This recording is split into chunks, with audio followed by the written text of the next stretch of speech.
In today's generation mga igsuon, most common na mga igsuon ang atong mga sarili o kanya-kanyang mga desire mga igsuon. Ang mostly sa atong mga generation karon is that we are forgetting to glorify God mga igsuon, bisan asa pa ka nga relihiyon, bisan asa pa ka nga denomination na belong. It does not matter mga igsuon. Kay when Christ mga igsuon, when Jesus came here on earth, wala siya nag-promote og pangalan sa simbahan. Ilabi na wala siya nag-promote og tinuuhan, kundi ang gi-promote niya mga igsuon ang tinuod anay o tinuod nga relasyon at ubangan sa tuang Ginoo.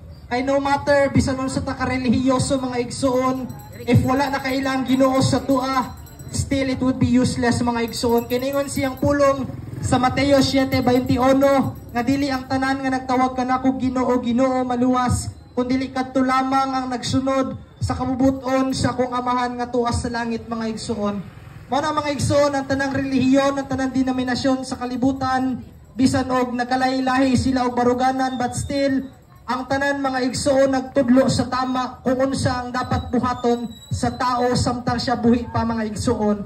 And it's the same with Christ mga igsoon. Si Jesus na buhi sa kalibutan, dili para itudlo sa tua nga magdebate, dili para itudlo sa tua nga mag-away-away, kundi para itudlo sa tua nga higugmaon ng atong isig katao, higugmaon ng atong mga kaaway ug labi na sa tanan, higugmaon ng Dios nga nay naghatag sa tuag kinabuhi.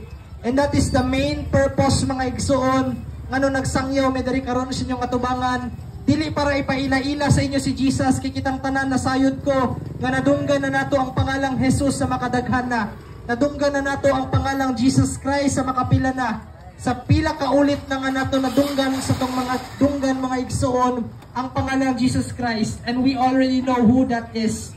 Ang among ginasangyaw diri mga igsuon is that we should obey and we should abide in the teaching mga igsuon og sa gitudlo sa tua sa Ginoo, which is higugmaon nato ang atong isig katao og ato ang higugmaon ng Dios mga igsuon. Kay mga igsuon, ang tinubdan sa tanang gugma mao gayud ang Ginoo, kay naingon siya siyang pulong sa 1 John chapter 4 verse 19 that we love because God loved us mga igsuon. The oldest form of feeling sa isa ka tao is love, and that is the greatest expression that we can give also to somebody and someone mga igsuon. So mana ang main message sa gospel mga igsuon is not about religion and denomination, it's not about the way of thinking sa isa ka tao, kundi ang life mga igsuon sa isa ka tao na mahiduol siya sa Ginoo mga igsuon. And that is the purpose of Christ's sacrifice on the cross. Simply para luwason ta mga igsuon sa tong mga sala. O mga igsuon, gihimo to ni Kristo bisan kita makasasala pa. Ay ingon ang Bible mga igsuon sa Romans chapter 3 verse 23, nga ang tanang tao sa kalibutan, lalaki man or babae, bata man tigulang, dato man or pobre, nakasala at tubangan sa Ginoo. Ang tanang tao sa kalibutan mga igsuon, wala exemption, ang tanan nakasala ug nahilayo sa himaya sa Dios. And that is the main purpose why Christ came here on earth, to give us a new beginning mga igsuon sa tuang kinabuhi, aron nga tagaan kita sa saktong dalan which is Jesus mga igsuon. Kay naingon siya siyang pulong sa John chapter 14 verse 6 that I am the way, the truth, and the life, and no one will come to the Father except by me.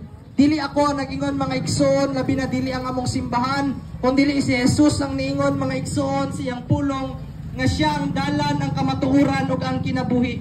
Wala na makaadto gayud sa amahan or sa ato ang ginatuohan nga bisan kinsa pa na or usay tawag nato sa iyaha. God will still be the same. Ang God is still be one mga igsoon, no matter bisan unsaon natong argue. God will never change. Dili mausab kung kinsa ang Ginoo. Tungod kay wala nag-base ang Ginoo kung kinsa siya para sa tua, kay ang Ginoo mga igsoon bisan wala ta Ginoo gihapon siya. Inina na kamaayo makapangyarihan ng Dios mga igsoon sa tuang kinabuhi. It's just because bisan dili ta takos, bisan dili ta karapat dapat pakamatyan, but still ang Ginoo nagpadala siyang bugtong nga anak aron kita kaluy-an og tagaan o kinabuhing walay katapusan. And that is the message of salvation mga igsoon, and the message of gospel, ang gospel sa tong buhay nga Dios nga mao si Jesus Christ. And salamat mga igsoon sa tuwang tanan, sa mga tagapaminaw, og may God bless us all.